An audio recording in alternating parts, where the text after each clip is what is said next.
Muito bem-vindos à nossa aula Perspectiva sobre a Estrutura Familiar. Aqui nós aprenderemos um pouco da visão analítica a respeito da formação da família. Como que se constitui cada função e qual é o papel e a importância desse papel para cada um dos membros da família. Vamos pensar no modelo de família constituído a partir da psicanálise. Apesar dessa não ser uma aula sobre Lacan, ele vai fundamentar muitas coisas para a gente pensar sobre isso e nós vamos conseguir compreender melhor juntando a visão lacaniana com aquilo que Freud já tinha estabelecido. E por falar em Freud, esse modelo que se configura a partir da visão freudiana é o modelo de uma relação triangular, onde a gente tem uma função, uma figura paterna, uma função e uma figura materna e a criança, ou seja, três estruturas que vão formar uma triangulação, uma relação triangular. Esse modelo ele sofre muitas críticas atualmente por pensar na configuração atual da família. Hoje nós temos famílias monoparentais, nós temos famílias homoparentais, homoafetivas, heteroafetivas, e pensar sobre isso, quem é o pai, quem é a mãe. Então, Freud não dá mais para usar aquilo que Freud está falando. E é justamente a falta de compreensão sobre aquilo que Freud propôs que traz esse tipo de pensamento e esse tipo de crítica ao modelo psicanalítico clássico de família. Porque quando Freud propõe a relação triangular, ele não está propondo uma relação entre um pai, homem, uma mãe, mulher e uma criança. Ele está propondo uma relação entre três estruturas, onde alguém vai desempenhar a função materna, alguém vai desempenhar a função paterna e alguém vai estar ali se relacionando com ambas as funções e vai responder a partir disso. Nessa relação triangular, a criança vai precisar lidar com ambas as estruturas que estão colocadas ali. Dentro da natureza, o bebê humano é aquele que tem menor capacidade de se virar sozinho. Se a gente pensar em todo o reino animal, a nossa criança ela nasce mais prematuramente em relação aos outros animais. Alguns animais já nascem andando, alguns animais já conseguem correr e se livrar da mamãe daqui a pouquinho. E o nosso bebê, sem alguém que lhe oferecesse um ambiente, ele morreria facilmente antes de completar um ano de vida. Essa pessoa que vai desenvolver essa função, ela vai carregar esse bebê de energia psíquica e vai introduzir ele no mundo a partir de doses homeopáticas de realidade. O Winnicott já colocava que a gente nasce completamente dependente e que a gente vai caminhar rumo à independência, mas que nós nunca vamos ser completamente independentes.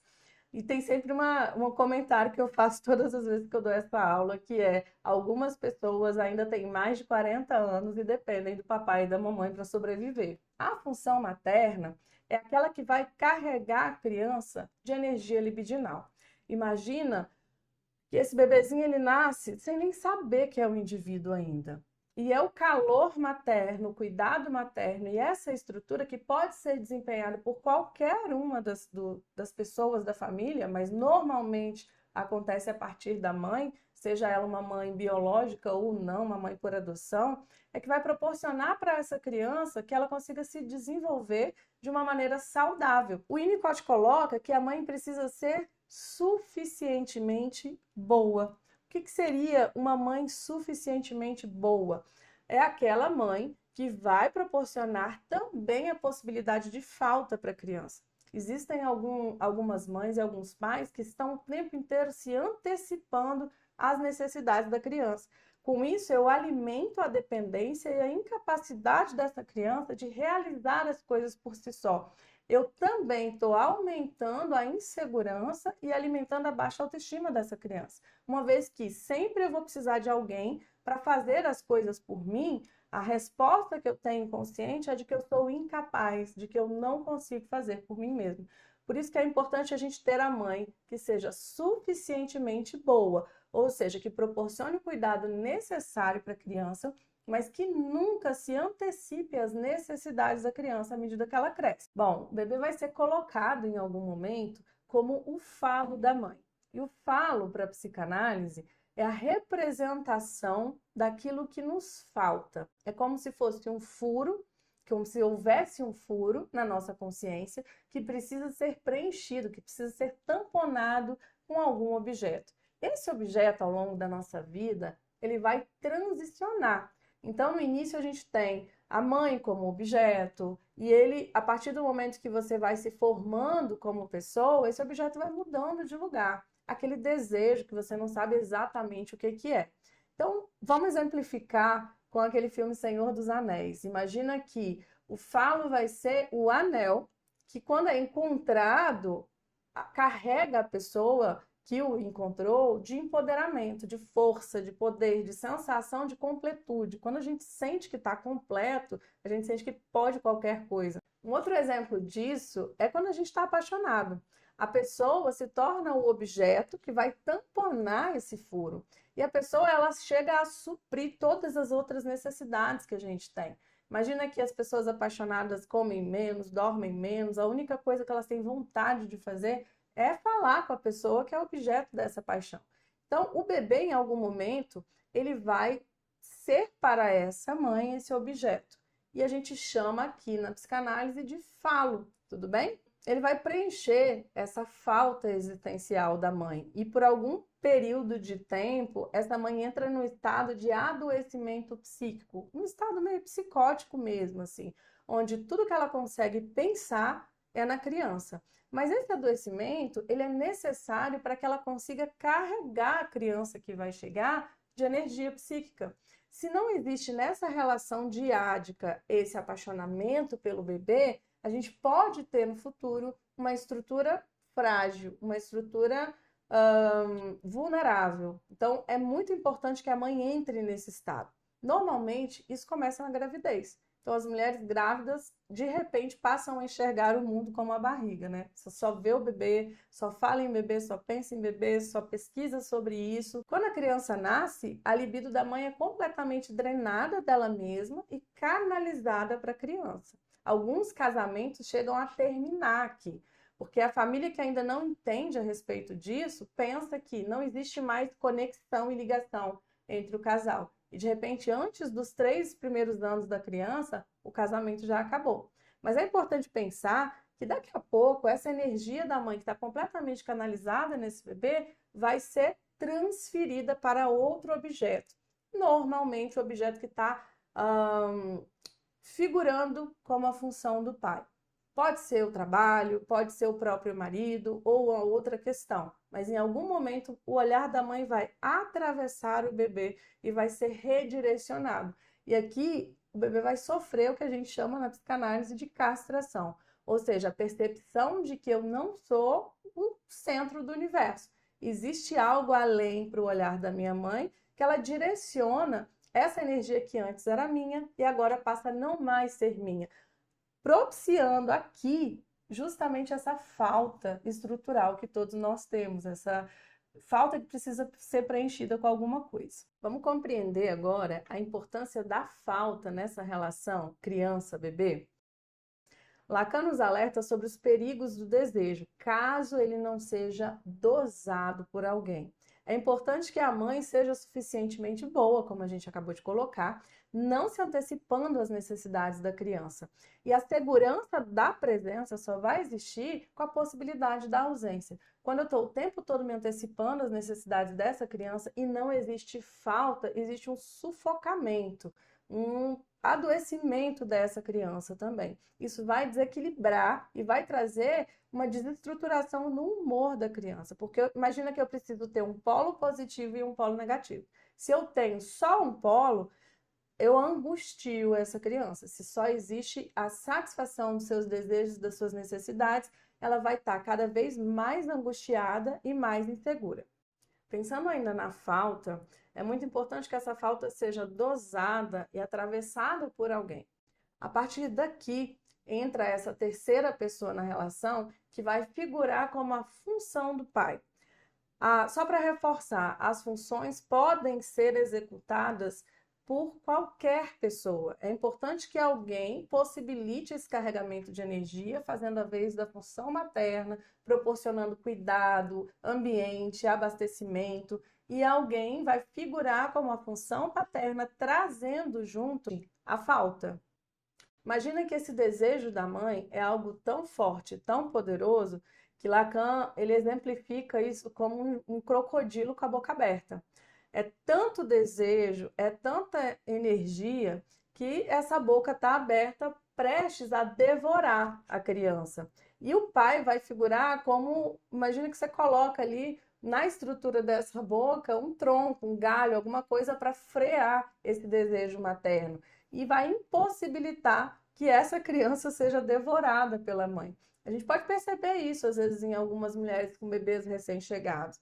As mulheres viram verdadeiras leoas ali, só pensam o tempo todo na criança, mas ao mesmo tempo também elas querem afastar todas as outras pessoas dessa criança. E aqui entra o pai barrando esse desejo da mãe e redirecionando ele, ou seja, tirando o desejo da mãe que está investido na criança para o próprio pai. O nome do pai para a psicanálise. Lacan vai dizer que é importante que haja no discurso materno a valorização do nome do pai. A gente fala até assim, tem que fazer inscrição nesse pai, tem que fazer inscrição no nome do pai. A mãe, ela precisa valorizar esse pai, não o contrário. Quando no discurso da mãe há uma desvalorização do nome do pai, essa criança vai se sentir muito insegura, porque eu preciso que nessa estrutura haja alguém que seja mais forte que eu e que a mamãe. A gente observa em famílias de alcoólatras, por exemplo, quando a mãe está o tempo todo falando mal do pai da criança, como que isso desestrutura essa família? Então, por mais que hajam vulnerabilidades, incapacidades da parte do pai, é muito importante que a mãe não desvalorize. Ao contrário, é sempre importante que no discurso dela esteja presente essa valorização. É aquele famoso fala com seu pai, eu vou contar para o seu pai, que a gente escuta quando é criança. Vamos pensar no famoso complexo de Édipo. O que seria isso aqui dentro da visão psicanalítica? Imagina que nessa relação diádica, antes da chegada de um terceiro na relação, que é o pai, a criança e o desejo da criança também está totalmente canalizado para a mãe. Até o 6º mês de vida, a criança entende que ela e a mãe são uma pessoa só. Existe uma relação simbiótica aqui, que vai ser interrompida com o surgimento dessa falta através da nomeação do pai e da castração. No mito do complexo de Édipo, o filho se apaixona pela mãe e sente desejo de matar o pai. Pensando e contextualizando aqui para gente, a visão do filho está completamente olhando para a questão materna, vai ser interrompida com a chegada de um terceiro, que é esse pai, ou seja, o desejo da mãe atravessa a criança e volta para o pai. E essa criança vai ter que lidar com essa falta.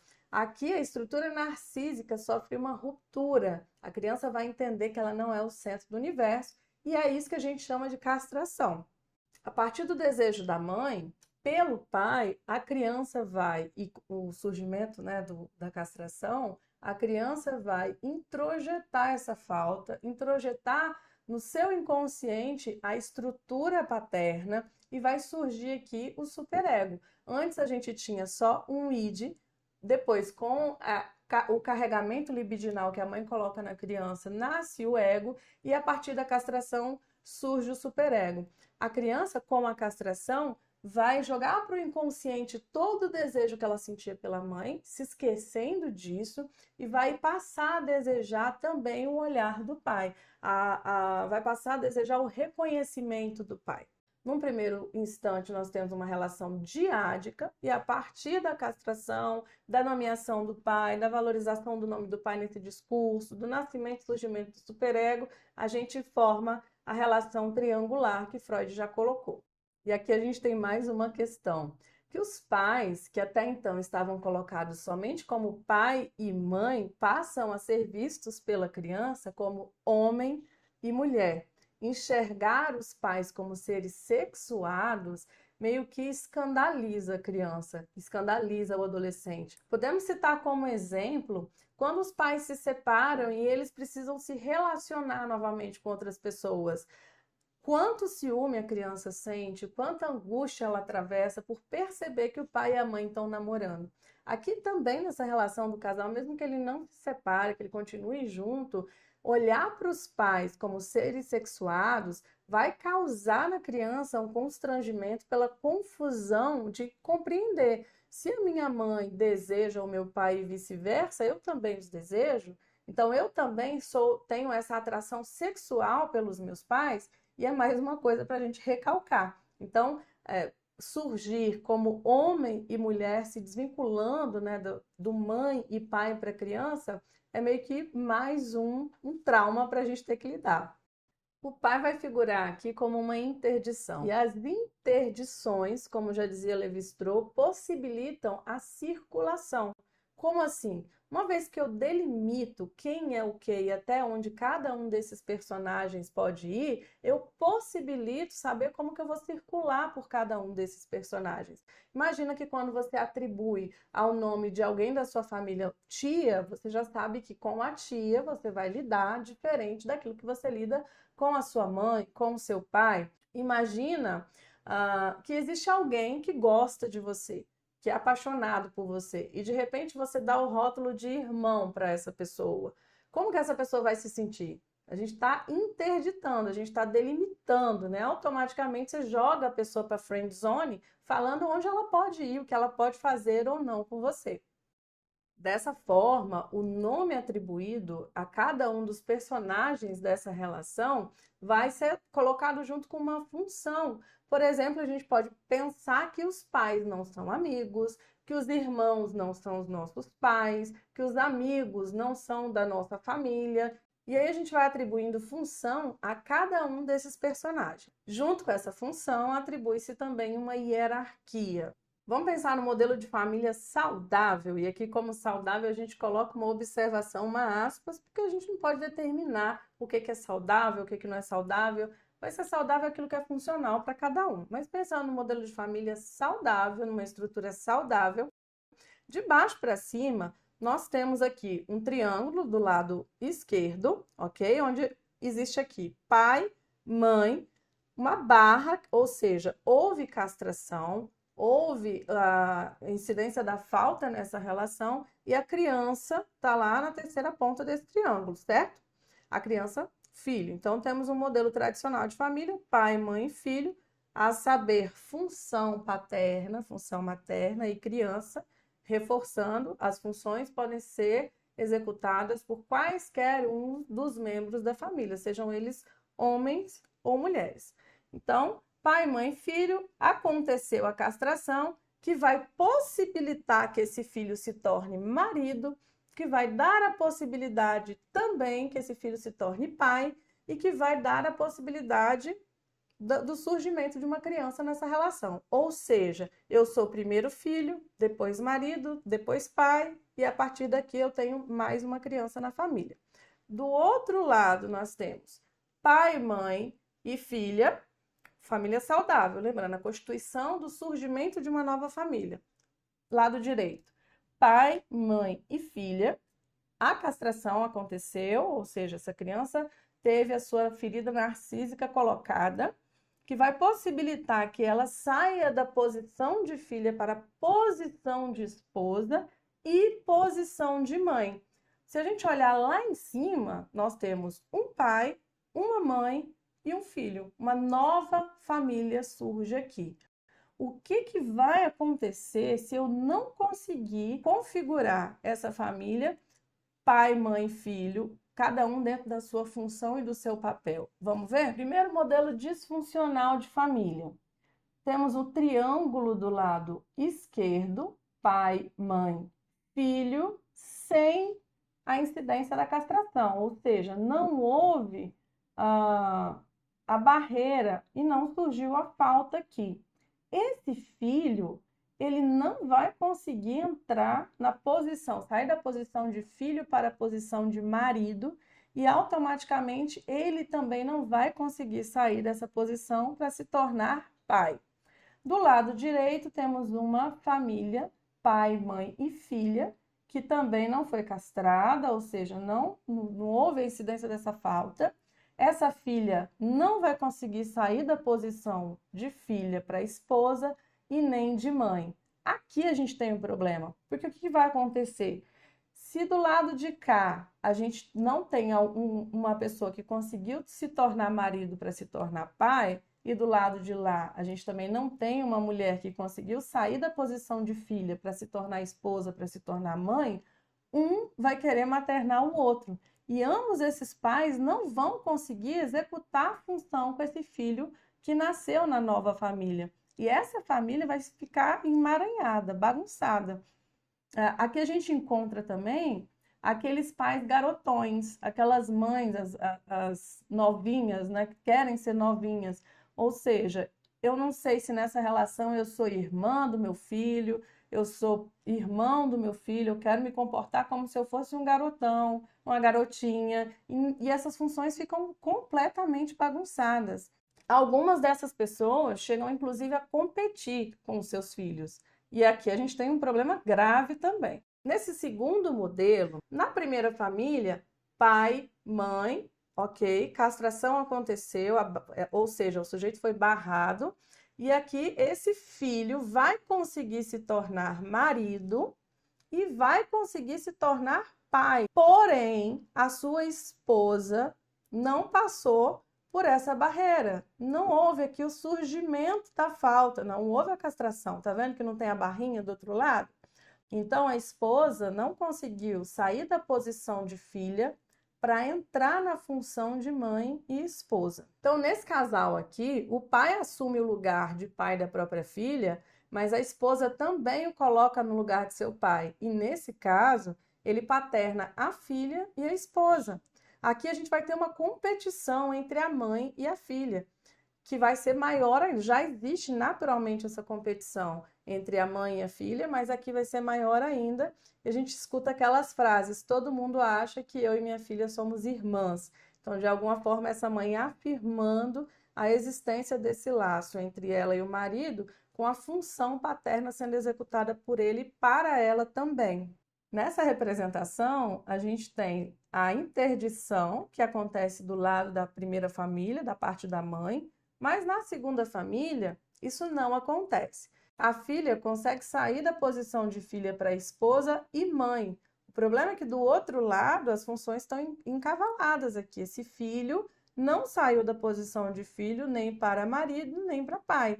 Automaticamente essa mãe vai maternar não só o próprio filho, como também o seu marido. E a gente tem aquele clássico exemplo do cara que quer pertencer à turma de amigos do filho. Isso vai gerar uma competição grande também entre pai e filho. No quinto modelo, à esquerda, do lado da mãe, a gente vê a avó controlando toda a família, tratando o neto como se ele fosse um presente da filha oferecido em seu lugar. E aqui a gente tem aquele clássico exemplo muito encontrado no Brasil de um quintal onde moram todos os parentes. Ninguém conseguiu se desvincular aqui. Então a gente tem a casa da avó, que está colocada ali na frente. Num corredor lateral a gente vai ter acesso à casa de todos os filhos. E normalmente, nesse exemplo aqui, como a gente não teve essa interdição, a gente vai encontrar uma família com bastante adicto, muitos filhos alcoólatras, pais alcoólatras. Mais uma função bem importante da castração nesse exemplo. Se não existe a lei, o sujeito pode fazer qualquer coisa e ele facilmente vai ser colocado no mundo dos vícios e das compulsões.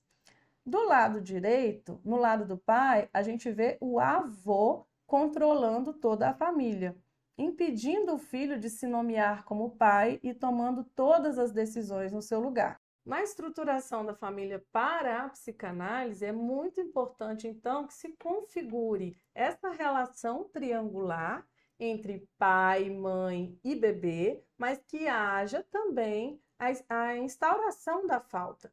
Sem a falta, não vai haver possibilidade do surgimento de um desejo. Esse sujeito não vai conseguir se desvincular da posição de filho para executar a função de pai e mãe. Na clínica, quando a gente escuta uma família ou quando a gente escuta um sujeito, é muito importante que a gente identifique como que se deu essa estrutura na própria família dele e na família da esposa também, ou na família do marido, para entender, para compreender melhor onde é que nessa estrutura houve a ruptura, proporcionando essa fragilidade na relação.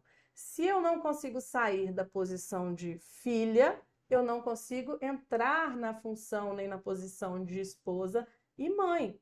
Então, automaticamente vão surgir problemas que a gente vê colocados em diversas famílias, em que marido e mulher não conseguem se entender, em que não existe desejo sexual de um com o outro, porque afinal de contas, quem é que vai sentir atração sexual pela mãe ou pelo pai? Então, se não há essa castração e essa ruptura, automaticamente o casal, a relação do casal vai ficar fragilizada, mas o que vai ser mais impactado pela falta da falta, literalmente, colocada nas estruturas base da família, é a criança que nasce. Então, a gente vê, principalmente no Brasil, grandes famílias e mulheres sendo matriarcas mesmo, mulheres sendo arrimo de casa e fazendo a função muitas vezes paterna. Então fica a desejar aqui a estrutura da mãe, e isso vai trazer um problema, mas ao contrário também acontece. É só a função materna que é executada pelas duas partes do casal. Essa criança não tem acesso à falta. A gente vai ter uma instabilidade de humor gerada por essa superpotência de carga psíquica que os dois estão colocando na criança sem possibilitar essa falta. Essa foi uma pequena explicação sobre o surgimento da família, sobre essa estruturação para a psicanálise. É claro que o conteúdo é muito mais denso do que isso. Nós colocaremos na descrição as nossas referências. Fiquem à vontade para comentar aqui, para perguntar na nossa caixinha.